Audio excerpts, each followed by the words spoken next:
Hi అండి, నమస్తే. నేను మీ Malleswari. Welcome back to Malleswari kitchen. ఈరోజు వీడియోలో మిక్సీలో రుబ్బుకున్న పిండితోటి కూడా వడలు గ్రైండర్లో రుబ్బినట్టు ఫ్లఫీగా అసలు ఆయిల్ పీల్చకుండా వడల షేప్ అనేది రౌండ్గా రావాలంటే ఎలా చేసుకోవాలో ఈరోజు వీడియోలో చిన్న చిన్న టిప్స్ తోటి చేసి చూపిస్తాను.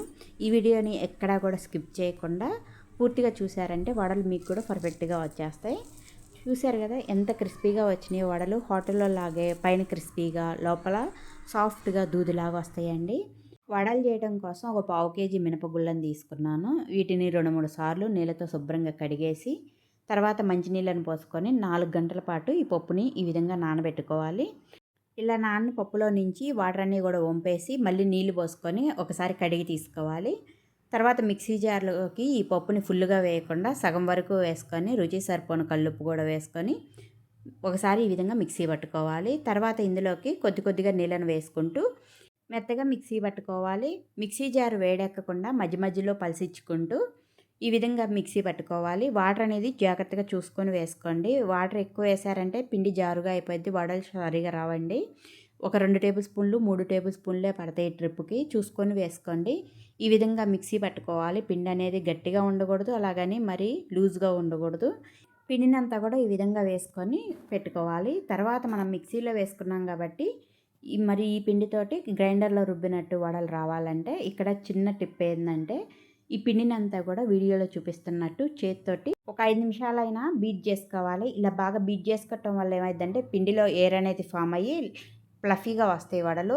ఇలా బీట్ చేసుకున్న తర్వాత కొంచెం వాటర్లో ఈ పిండి వేసుకొని చూస్తే ఇలాగ పైకి తేలాలన్నమాట. ఈ మినపిండి అనేది పైకి తేలితే వడలు పర్ఫెక్ట్గా వస్తాయి. ఇప్పుడు ఇందులోకి ఒక 1/2 స్పూను జీలకర్ర వేసుకోవాలి. అలాగే మీడియం సైజులో ఉల్లిపాయని సన్నగా కట్ చేసుకొని వేసుకొని ఒక 5-6 పచ్చిమిర్చి, అలాగే 2 రెమ్మల కరివేపాకు, కొద్దిగా కొత్తిమీరను కూడా సన్నగా తరిగి వేసుకోండి. మీ దగ్గర అల్లం ఉందనుకుంటే అది కూడా సన్నగా తరిగి వేసుకోండి. వడల ఫ్లేవర్ కానీ టేస్ట్ కానీ బాగుండిద్ది. వేసినవి అన్నీ కూడా పిండిలో కలిసేలాగా కలుపుకొని పెట్టుకోవాలి. వడలు ఎన్నైనా ఈజీగా చేసుకోవాలన్నా రౌండ్గా రావాలన్నా కూడా ఈ చిన్న టిప్పు అందరికీ బాగా ఉపయోగపడిద్ది. గ్లాస్ ఒకటి తీసుకొని దీనికి కాటన్ కచ్చిపు కానీ లేకపోతే కాటన్ క్లాత్ కానీ తీసుకొని గ్లాస్ పైన వేసుకొని ఈ క్లాత్ని అంతా కూడా గ్లాసు వెనక వైపుకి వీడియోలో చూపిస్తున్నట్టు క్లాత్ని అంతా కూడా వెనక్కి పట్టి, వీలైతే క్లాత్ కొంచెం ఎక్కువే ఉందనుకుంటే ఆ క్లాత్తోనే ముడి వేసుకోండి. లేదనుకుంటే వీడియోలో చూపిస్తున్నట్టు ఇలాగ రబ్బర్ బ్యాండ్ ఒకటి వేసేసుకోండి.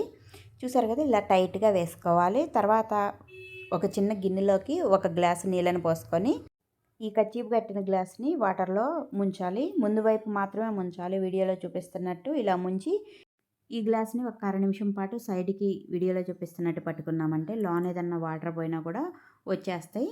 ఈ విధంగా తడుపుకొని పెట్టుకున్న తర్వాత ఇప్పుడు చేతిని కూడా నీళ్ళ తడి చేసుకోవాలి.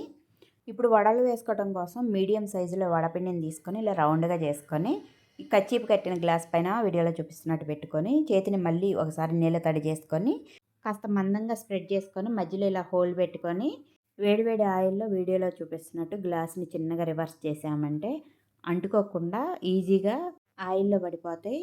చూసారు కదా రౌండ్గా ఎలా వస్తున్నాయో. కాకపోతే మనం వడ వేసుకున్న ప్రతిసారి కూడా ఈ క్లాత్ని చేతిని నీళ్ళ తడి చేసుకొని ఆ చేతితోటి క్లాత్ని తడపాలి. ఇలా ప్రతిసారి తడుపుకొని వేసుకున్నామంటే మినప్పిండి క్లాత్కి అంటుకోకుండా ఈజీగా వడ అనేది ఊడి ఆయిల్లో పడిపోయిద్ది, రౌండ్గా కూడా వస్తాయి. ఈ టిప్పు అందరికీ చాలా బాగా ఉపయోగపడిద్ది. ఒకసారి ట్రై చేసి చూడండి. మంచి కలర్ వచ్చినాక ఈ వడలను తీసేసుకోవాలి.